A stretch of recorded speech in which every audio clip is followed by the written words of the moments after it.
What's going on, everybody? We're here once again. I know it's been about a month and a half since I last did the video. We still here. We still same channel, same place. Another episode of Uber Company, episode 5. Long overdue. Yours truly back again. Just got me the ring light. You can tell it's real bright in this room. I cut the lights off in my wife's room. You can see tell my different. So I pretty like this light. It's a ring light got from Five Below. Came with a phone holder on top of it, and it came like a little 3-inch tripod. So I like it. For $10 you can't beat it. And I got this little head mic if you can't really see. It's on my shirt. So hopefully you can hear me very well. We're gonna be able to talk with y'all for a little bit. I know I missed the rest of high school football season and but Gators, you know, spiral out of control. Luckily we got a bowl game. I'll talk a few but a little bit about that. My high school team, Union County Fight Tigers, got all the way to the regional finals and blew it again for the second straight year. Uh,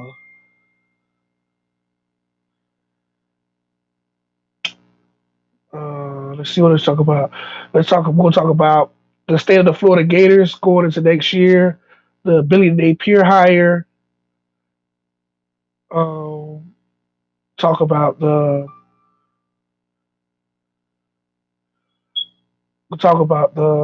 importance of what's going on in Jacksonville and us moving forward as a team. So we'll talk about a few issues. I won't be with you for you long. So let's start off with the Florida Gators. Very, very disappointing end to such a promising season. At the beginning of the year, we was a preseason top 10 team.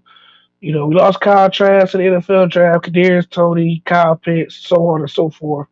I believe Trey Grimes would have stayed. He would have helped our receiving core out, but you know he went for the money. So kudos to him. Coming in this year, I think ranked number 8. I think the beginning of the year, we beat FAU. I believe who was the game we beat FAU? We beat USF, and going to the Alabama game, we played with two quarterbacks, Emory Jones and Anthony Richardson. We all know that. And in the first half, and Richardson could play in the Alabama game because he had a pulled hamstring that he suffered against USF. And Florida played very well in the second half. They played horrible in the first. I guess the emotions of the big game in the swamp to do that team. Emory Jones played exceptionally well in the second half of that game. Got us within striking range of beat Bama. Fortunately, that didn't happen. We lost by 1. So we're 2-1. We go into the Kentucky game, the Tennessee game. Emory Jones, outside of the Samford game, had his best statistical numbers of the year. He ran for over 100, threw for over 200. I guess a very, very, I think a very talented Tennessee team. I think we played Tennessee the second half of the year. We definitely would have lost because Malik Hooker is a very talented quarterback for the Volunteers.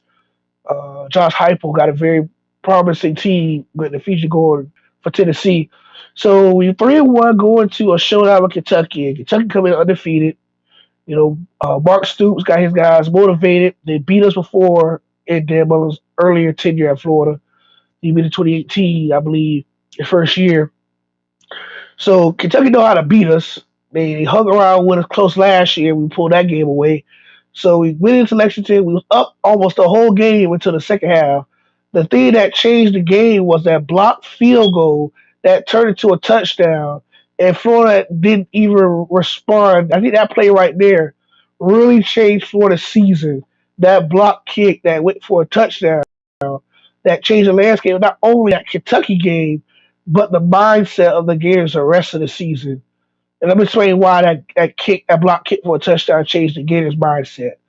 We was up, I think 14. We was up by a touchdown. It was about to go up 17-7. They blocked it. I think the defensive end blocked the linebacker returned it back. They tied it up. Then they drove down the field and scored. We had a chance to take a shot in the end zone. Dan Mullen play calling cost us the game. Instead of trying to run the quarterback power with Emory Jones, you force some really suspect passes at the end of the Kentucky game. All in all, we're 3-2. Suffer our second loss to Kentucky in as many years. Oh, still got their second win against us in 2018. So we get set for, I believe, I think it was Vanderbilt. A little 2 up before you ready for Georgia. We in that game. We're forward to. Then we head out to LSU, which again we thought that we could take care of business. We still have a chance to hopefully make some noise for a New Year's Six Bowl. NC Championship appearance out because we lost two conference games already. Hopefully we're fighting for New Year's Six. We've been in three New Year's Sixes already under Dan Mullen. Hopefully we're looking for a fourth one. And when we went to the Baton Rouge, I mean, the offense played as best it could do all year, but the defense played as bad as it been all year up until that point. I mean, I've never ever seen a running back that's not named Reggie Bush, Darren McFadden, and those type of guys put up numbers the way this dude did. I never heard this guy before. Never watched him in high school games. Never thought I even checked the scout report. He wasn't even like that until he played Florida. I feel like when you play Florida after the Kentucky game, I think you can run all over Florida. I think 4 points all over Florida. And this guy ran the ball, I think, 37 times for over 300 yards. This man put up Heisman type numbers on a mediocre defense. Yes, I call it getting defense mediocre. Because after the Kentucky game, they lost their identity. Um, Kudos to Ed Ogeron. I think they did him dirty by firing him. A lot of people say it was internal, but I believe he brought y'all a national championship. Y'all was undefeated. He produced some of the best talent I had on offense since Les Miles was there. Excuse me. He produced a Heisman Trophy winning quarterback, two perennial All Pro wide receivers, Jamar Chase and Justin Jefferson, and you fire him a year and a half later. Yes, COVID happened. You had a down year. You went from 13-0 to 4 to 5-7, but you knocked Florida out of the playoffs with that win last year. So I'm thinking, hey, they should give him, some leeway. But I guess there was more to it than we know as fans. We don't know what's going behind closed doors with the AD, the boosters, the coaching staff, the players. So we don't know what's going on with that. Ed Ogeron definitely deserves another job. He's a national championship winning head coach. He deserves another good job. So we'll continue what we said about Florida. Florida lost that game by a touchdown. I think it was 49-42. What a high score of a game. But it gets worse down the line. Play Georgia. Anthony Richardson made his first career start that game against LSU. He got knocked out of the game. Anthony Richardson, Emory Jones checked back in. And now the question is for Dan Mullen. You're 4-3. You're playing against the number one team in the country in the Florida Georgia game. You're playing against the top defense in the country at that time. You're facing against a Heisman candidate defensive tackle for Georgia. You're probably the best defensive tackle in the country. Probably one of the best defenders in the country when he got in Georgia in that defensive tackle. And you still know who's your quarterback going to be. Why in the world would you start a true freshman against the number one defense in the country? Yes, he makes better plays. Yes, he's explosive. But he wasn't ready for that atmosphere. You could tell in the first few series he wasn't ready. He was nervous. He was making errant throws. He wasn't running with confidence. He was predicting where he was going before he felt comfortable to make the move. It was a disaster from the start. We lost 37-7. We kept up with them through the first quarter. They didn't score until midway through the second, and it went downhill from there. We scored our only touchdown when Emory Jones came back in late in the fourth quarter. Otherwise, we'd have got skunked by Georgia. So we're 4-4 after the Georgia beatdown, and we come back home for the Vanderbilt game. We win that game. We're 5-4. So we have a winning record at 5-4. Right now, we're trying to be bowl eligible. 5-4. You know, going from an 8-win team that almost beat Alabama in the SEC championship game. Now 5-4. Now a lot of people thought we was going to take a step back in offensive production because we lost, in my opinion, the best passer we had in Florida history since Danny Werfel in Kyle Trask. We had a diamond in the rough in Kyle Trask. If we'd have had him 2 years sooner, I think the Gators would have probably competed for a playoff spot in Dan Mullen's first year. That's how good Kyle Trask was. He never had a chance to play until Felipe Franks got hurt. And in my opinion, I hate to say this, if we'd have had Kyle Trask the year before, we played Michigan in the not Sugar Bowl, but the Peach Bowl, I think we could have taken that same offense and probably took it to a playoff berth that year. We lost what 2 games that year. That was to LSU and actually I didn't have Kyle Trask in LSU that year, but he was coming as a backup. We didn't have him from the beginning of the year, from the Miami game all the way to the end of that year. I think Kyle Trask would not only would have won at least a Heisman, but he'd have got Florida in playoff contention one of those 2 years he was there. But beat Vanderbilt. Get ready for our game with South Carolina, I believe. So this is our last SEC game of the year, uh, and we are 5-4. We go into the game. We were a 20+ favorite going into that game against South Carolina. They had a third string quarterback, graduate transfer, last name Doty, I think. He started against us, and I mean this man looked like the reincarnation of Carter Shaw.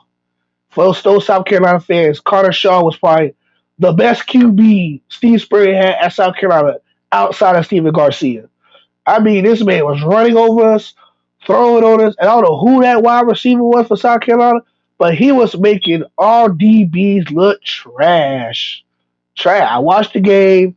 I watched it in so many different angles. It don't make any sense. We was trash. We got beat 40-17, and we was up at one point, and South Carolina just took over before half. They scored a huge touchdown before halftime. I think it was up by double digits then, and they never looked back. So we're 5-5. We get ready for our game against Sanford. And Sanford is a D2 school. Now, Florida has struggled with D2 schools over the years. Okay, some of these schools now are Division I schools now. Georgia Southern, remember the Georgia Southern game in 2014? Jeff Driscoll broke his tibia. Uh, Tyler Murphy had a dislocated shoulder, even though he was practicing with the first team till the end of that year. Will Muschamp decided to start him. So we decided to start Skylar Morningwig. The name Skylar Morningwig sounds trash. He was trash. We lost to Georgia Southern 24-17. I was at that game, unfortunately, as well.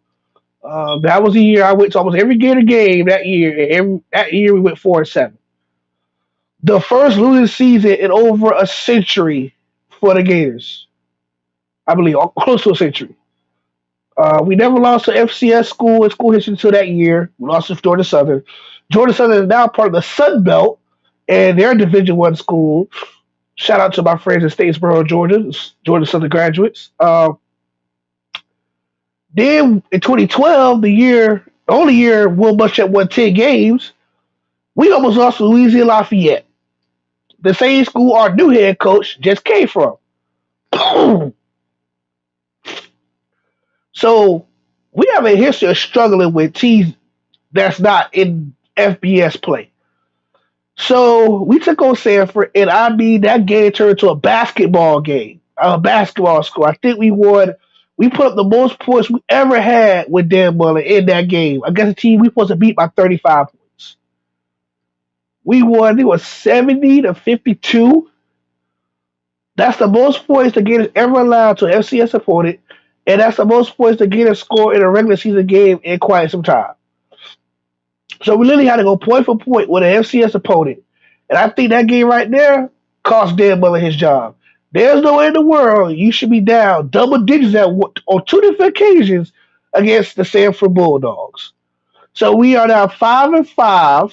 Actually, we just got our fifth. We just got our fifth win. So it was 4-5 against South Carolina. We're now 5-5 now, and now it's a winner take all against Florida State. And Florida State turned their season around when they started 0-4. They won 5 of their last 6 games, and they're now 5-5. So 5-6. So both teams coming in at 5-6. Both teams looking to become bowl eligible. Florida State trying to become bowl eligible for the first time since Jimbo's last season at Florida State, and Florida's trying not to be bowl eligible for the first time since the Jim McElwain disaster. So Both teams played. The game was very boring until Florida put it open to like a 2 touchdown lead. Then Florida almost blew the game towards the end. It got as close as 3 points. It was up by I think 17 at one point, and then Florida State came back to cut it to three, and we won by 3 points. That's something to brag about because at the beginning of the year, us and Florida State was like on the same conversation. Florida State was so garbage. They lost to Jacksonville State on a Hail Mary. This is the same Florida State team that blew a. This is the same Florida State team that lost to Jacksonville State. The same Florida State team that's making some of these other ACC teams look like powerhouses. When in the world Wake Forest become an ACC power? This is the same Florida State team that almost knocked off Clemson in Death Valley. That's how crazy this year's been in college football. Clemson's a bottom feeder this year, and Wake Forest and Pittsburgh was the ACC championship game. If you look back at the beginning of this year, ain't nobody in the world thought Wake Forest and Pittsburgh was going to be the ACC championship game. And Florida State was a possession away from knocking off Clemson. So this year's been very crazy, not only for the games but for a lot of schools. Um, so Florida is now going to the Gasparilla Bowl. I guess from what I heard, when I looked online, Gasparilla is a big party for pirates. I guess they have a huge Gasparilla festival every year in Tampa. That's what I know.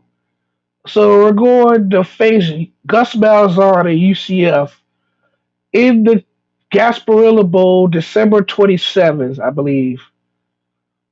And that will determine who will be the FBS State of Florida champions.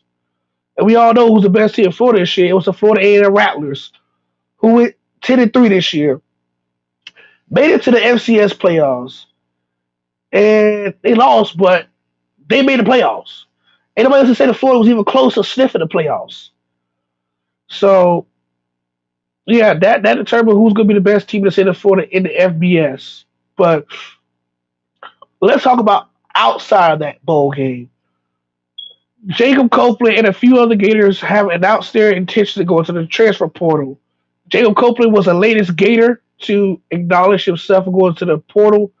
Mohamed Diabate, who was a linebacker for us, he's told staff that he's going to transfer. As of right now, we have at least 8 players transferring from the University of Florida. We have one coming in from Auburn. He's a defensive end, but we lost one of our top pass catchers, one of our top tacklers, and a very key piece of offensive line in the transfer portal. A lot of people out there are leaving because Dan Mullen was dismissed as the Gators head coach. I believe Dan Mullen deserves a second chance because, yes, Dan Mullen did had a disappointing year. Yes, Dan Mullen can't win the big games. He's 2-9 in his last 11 ranked games. But if you look at Dan Mullen's resume the last 3.5 years, Dan Mullen has gotten 3 New Year's Six Bowls in a row. He done way more than Will Muschamp. Will Muschamp got to one BCS bowl game, and we got beat by Louisville by a coach who knows of all the Florida players that he recruited before Will Muschamp showed up. After that, the last big bowl game we was in, outside of the ones we have with Dan Mullen, we got blown out by Michigan.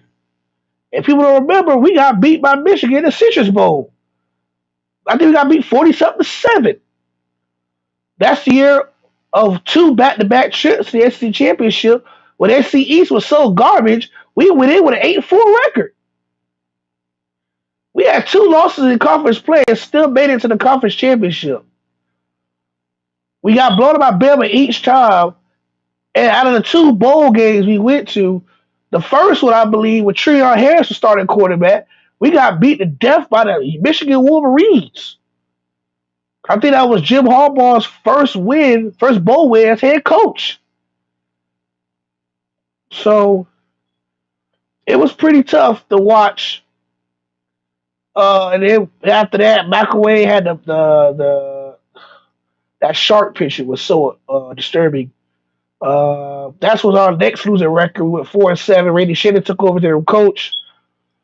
Dan Mullen took over. First year, we lost to Kentucky. We brushed that to the side. We went 9-3. We went to the Chick-fil-A Peach Bowl. We beat Michigan, got revenge on them. The next year, we went 10-2, 11-2. We beat Virginia in the the Discover Orange Bowl. Oh, the Wyatt Panthers against Virginia. Virginia was straight, but it was all right. And then we played their third year was the COVID year, and we played Oklahoma in the Cotton Bowl Classic. And 95% of our starters on offense they didn't want to suit up. They was preparing themselves for the combine and draft. And the only person who decided to suit up was it Kyle Trask. And that man looked trash. He went from looking like a first round pick for 98% of the season to that bowl game, and he turned out to be who he really was, a backup quarterback. So yes, he didn't have his true pass catches. Yes, he should have sat out and got prepared for the draft himself. But he wanted a little more work on his game before the draft, and that was a bad game to do it. He got pulled out by Emory Jones, and that was the end of the contrast and Kyle era to be exact. Then we go to this year. Yes, we lost all three of those guys, but Emory Jones has been in office for now 2.5 years. He should know the offense, and he's been inconsistent every single game this year. It was pretty bad. And as a Gator fan, I mean, what more can we do about that? So we fast forward to the end of this year. Dan Mullen's gone. We bring in Billy Napier. So this is my first time talking about the Napier hire. I'm gonna say this once. I'm gonna say this again. I don't care how you feel about it. I've never ever believed that coaches from the Group Five conferences that were head coaches of the Group Five conferences could turn around a perennial powerhouse like a Florida Gator team or Florida State or Miami or whoever you is. That's a legit threat. That was a legit threat to possibly compete for championships. And your school's up there. Ain't no way in the world they'll do for no Cincinnati or well, I'm not saying Cincinnati's trash, but like Louisiana Lafayette or Memphis or places like that could turn around a team of such high standards as the Florida Gators. Yes, Napier can recruit. I get that. He's a great recruiter. We need a recruit in the state of Florida. But ain't no way in the world we're gonna recruit anybody for the state of Florida when we got Deion Sanders recruit guys from the South Florida. He's still in players for Florida State. Like today, he became the first ever FCS coach to get a top five recruit. He took the number two recruit from Florida State. Anything's possible now in college football. Billy Napier has to recruit not only against Jimbo and Kirby, now he has to recruit against Brian Kelly now, who's at LSU. Mark Stoops is getting Kentucky relevant again. Tennessee's on the up and up with Josh Heupel. And now South Carolina just got a new quarterback themselves. They got Spencer Rattler, which I think is great for them. They had a legit quarterback since Carter Shaw. I think Spencer Rattler, with 3 years of eligibility left, he's going to be a very important piece of getting South Carolina recruits. Former five-star recruit for Oklahoma, he transferred because he got benched for Caleb Williams. Caleb Williams got the boys like a 6-game win streak. Then Caleb Williams tried against Kansas. They pulled Spencer Rattler back in. Spencer Rattler got the job done. And Spencer Rattler started against Baylor. And Spencer Rattler was trash. So Spencer Rattler got benched for Caleb Williams. And that was the end of Spencer Rattler. You didn't hear from Spencer Rattler no more after the Baylor game. Until he admitted that he wanted to transfer. Also transferring was Zach Calzada. He's a starting quarterback from Texas Tech this year. He's the same quarterback that beat Alabama this year. He's transferring because now Max Johnson, who was a quarterback at LSU, he transferred to Texas A&M. So that's why I called Zach Collada, the quarterback for Texas A&M, will be transferring. Because I have to say this, Max Johnson reminds me a lot of Ryan Tannehill. He's very athletic. He can run the football, but he's very accurate with the ball when he's in the game. Uh, we know Max Johnson very well. If you're a Gator fan, he the one that came us and beat us 2 years last year in the swamp. That hurt our chance to go to the bowl game, playoff game. So Napier, you're another line of coaches that you got a great opportunity. You leave in the slums of Sunbelt football, and you're coming to the SEC. I hope you do well. I'm a Gator fan. I have all the faith in you, but just know I'm not a big fan of coaches coming from the Group of Five conferences and thinking they can turn the team around. We haven't seen that yet. It's been a long time since we've seen that. You know, for example, Chris Peterson, when he was at Boise State, boy, he turned Boise into a dynasty. Boys always compete for BCS bowl games, WAC championships. Got the Washington, and he turned them around for a little bit. Like he made Washington not the bottom field of the Pac-12 no more. His best moments when he got Washington to the playoff. They become the first team not named Oregon to make the playoffs in the Pac-12, and it was one and done because they played Alabama that year. And Jake Brown wasn't it. Jake Brown had a great year that year, but after that, Jake Brown fell off, and now he's not even in the league. I don't think at this point. And Washington now went from a playoff team, I think 4 years ago, now back to a middle of the Pac-12 team. So he's the only coach I know of the last 5, 6 years that really turned a bottom feeding team. Well, came from the back, came from a Group 5 team, and did somewhat of a turnaround to a Power 5 team. That's what I know. I don't check every team. I don't follow every team. I just know from what I see. Uh, the coach at Florida State, I don't think he's it either. They went 5-7 back-to-back years. Yes, they improved in conference. They went 2-6 last year. This year went 4-4. They made some kind of improvements. I thought Travis Hunter was going to Florida State. We all know as of today he went Jackson State. So congratulations to Miami. Gave Bar Cristobal back in the city of Miami. He was the FIU head coach. So congratulations to them. Clemson's in trouble. Clemson's in trouble. They lost all the athletic director to the Hurricanes. They lost the offensive coordinator to the Virginia Cavaliers. And now they lost the defensive coordinator to the Oklahoma City head coaching job. Dabo really got to go out there and find some, either promote in-house or go out there and find some real coaches. Because Clemson, I said at the beginning of the year, this year, if Clemson don't get it together, Clemson is on a rebuild. And now they're officially rebuilding. Not only with just players, but with staffing as well. So hopefully they put up a good show in a bowl game. I think they played the Cheez It Bowl against Iowa State. Both teams are a part of the two most disappointing teams in college football. Both teams was New Year's Six bowl games last year, with Clemson being in the college football playoff, and Iowa State beating Oregon in the Fiesta Bowl last year. So both teams will face each other in Orlando for the Cheez It Bowl trophy. Um, Last thing I want to talk about is the state of my Jaguars. Okay, Jacksonville Jaguars hasn't had a winning season since 2017. Before that, 2008. So it's been 4 years since our last playoff appearance. It's been 4 years since our last winning season. It's been 4 years since our last divisional championship. And kind of aggravated right now because 4 years ago we was a possession away from going to the Super Bowl. 4 years ago we had the best young defense, not only in the league, but one of the best young defenses of all time. We had two perennial shutdown corners. We had a front seven that was, do you want to try to run against them? We had two of the fastest linebackers in the league in Telvin Smith and Miles Jack. We had a run offense that was led by Leonard Fournette and TJ Yeldon. We had a solid, not a solid, an average quarterback in Blake Bortles.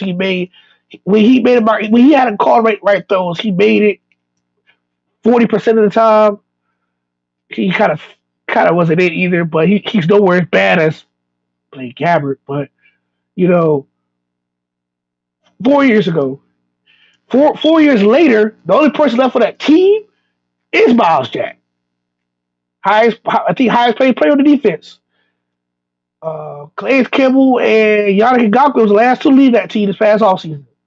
Yannick played for the Vikings, and Calais plays for the Ravers. I mean Ravens. Sorry, I said Ravers. So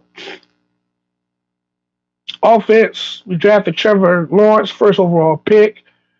I suspected we need a quarterback that leads in the future. We traded Gardner Minshew to the Eagles for a fourth round pick. We drafted also Travis Etienne with another first round pick. He tears ACL in practice during OTAs. He's gone for the year. So we signed Carlos Hyde in mini camps. And it's been downhill. We first game we got beat by the Texans, who their best player was Philip Lindsay. We lost to Tyrod Taylor and Philip Lindsay. We didn't get our first win of the year until we beat. I'm trying to think, who was our first win of the year?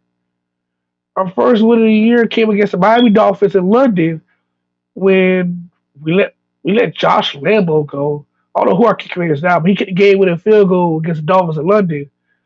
That just made Miami mad because now, ever since that game, they won 6 of their last 8 games. So, um, another, we didn't get our second win of the year until we beat the Buffalo Bills 9-6. That's the game Josh Allen became the first ever player for history to get a sack and an interception of the person with the same name. He intercepted and sacked Josh Allen of the Buffalo Bills. Ever since that day, the Buffalo Bills is on a downward spiral. So Josh Allen went from MVP caliber quarterback to he having a solid year quarterback. And now we're 2-11. We're on the verge of tying our mark from last year of 2-14. Right now, tonight, this week, we got to play the Texans at home. We got a trip to Foxborough next week against Mac Jones and the Patriots. And then we end our season, I believe, against the Colts at home. No, on the road. We against the Colts on the road. It's a possibility we go 2-14 again. Urban Meyer's been through a lot of controversy this year, dating back to the Cincinnati loss. He went to his family-owned tavern in Cleveland, in Columbus, Ohio, visiting some family during the holidays, and this brother here decided to get a lap dance with one of his fans, and he was drunk at his local pub. First of all, there's nothing wrong visiting family. I visit family all the time. But if you married and your wife is there and you dancing with a whole other woman, boy, listen, you a doghouse player. Not only that's a bad look on your family, but as a professional coach, it's a bad look on your team, it's a bad look on your city, it's a bad look at your management. Shad Khan addressed that, and he said what he said. Urban Meyer apologized for it. He was sincere because Shad Khan forgave him, but he had a lot to prove. And right now, our offense has got worse since the halfway mark. Our defense actually got a little bit better. We held Buffalo to 6 points. Despite getting shut out by the Titans, we did held the Titans to 20 points. That's because Derrick Henry ain't playing. Julio's been out for the longest. We haven't scored at least 10 points in about a month. I think we got only averaged 9 points a game in the last 7 games. Trevor Lawrence is looking like Nate Peterman throwing picks every 5 seconds. I think what we need to do is just scrap the 2021 season and just get ready for 2022. I think Urban Meyer deserves a second chance. I know there's a lot of skepticism that he should be fired in this year. As Shad Khan said in his recent press about the issue, he gave Gus Bradley 4 years. He gave Double Rowe 4 years. In Double Rowe 4 years, we got to the AFC Championship game. And Gus Bradley 4 years, we turned a net to two defense into one of the most feared defenses in the NFL. If those two coaches could turn the Jaguars team from a negative to a positive, then why can't Urban Meyer? Yes, Urban Meyer is the collegiate head coach. Yes, Urban Meyer got a huge ego out himself. But if Nick Saban get an opportunity to coach and Rick Pitino and Petrino get a chance to coach for multiple years, why can't Urban Meyer? Why can't Urban Meyer? Urban Meyer for one, Urban Meyer coached about 2 years. So this for one, he never coached an NFL team before. Why are you so hasty to fire him? And he never did this coaching this league before. Why we're so ready to fire him? Cause yeah, he made some erratic decisions, but who has it as a coach in the league?